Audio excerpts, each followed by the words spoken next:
Why I love Donald Trump.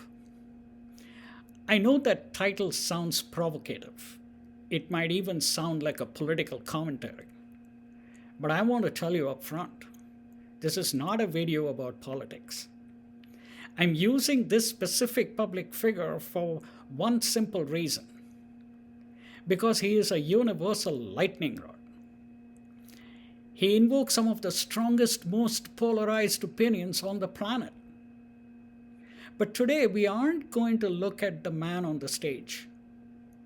We're going to use the intensity of our own opinions to look into a mirror. Because the truth of psychological freedom is this: the person who evokes the strongest hatred or judgment from you out there is often holding the final hidden key to your own internal sovereignty. Think about what we see when we look at extreme public narcissism, a constant need for attention, or a refusal to show vulnerability. What is that psychologically?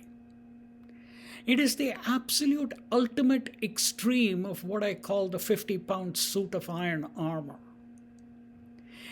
It is a persona that has become completely fused to the face. Imagine the immense, exhausting tragedy of a human being who feels forced to act entirely invincible every single morning just to survive what they perceive as a hostile jungle. Now look closer. Carl Jung spoke of a profound law of life called enantiodromia, the conversion of an attitude into its opposite. He warned us that as long as we hold a posture of intense hatred or disgust towards that behavior out in the world, we are actively waging a silent civil war in our own hearts.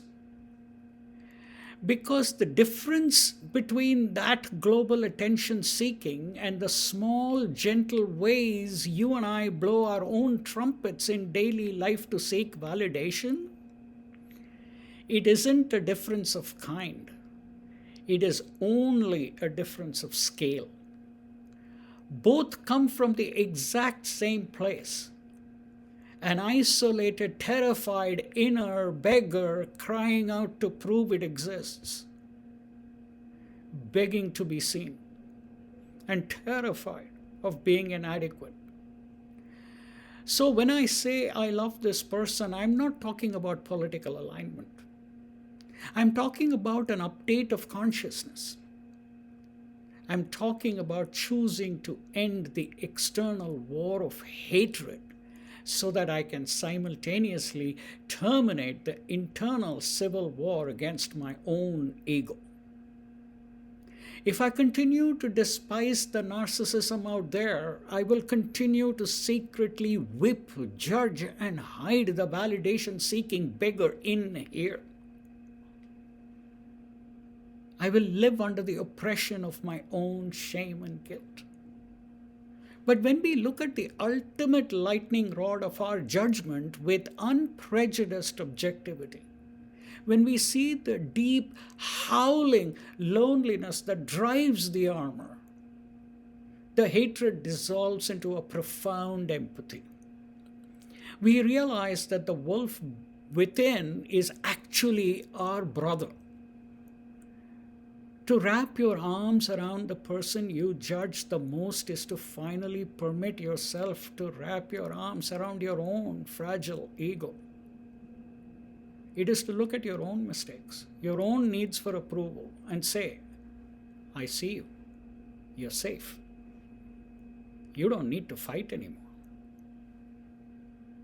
When you stop using your energy to hate the world outside, your internal sovereignty becomes completely unshakable.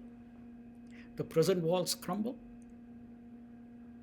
because you realize the prison was never the world. It was the armor you were wearing. Oppression turns into the greatest of joys. If you're ready to stop the internal civil war and look into the mirror, let's start an unmasked conversation. Leave a comment below. Who or what is the lightning rod in your life that you're ready to look at with fresh eyes today?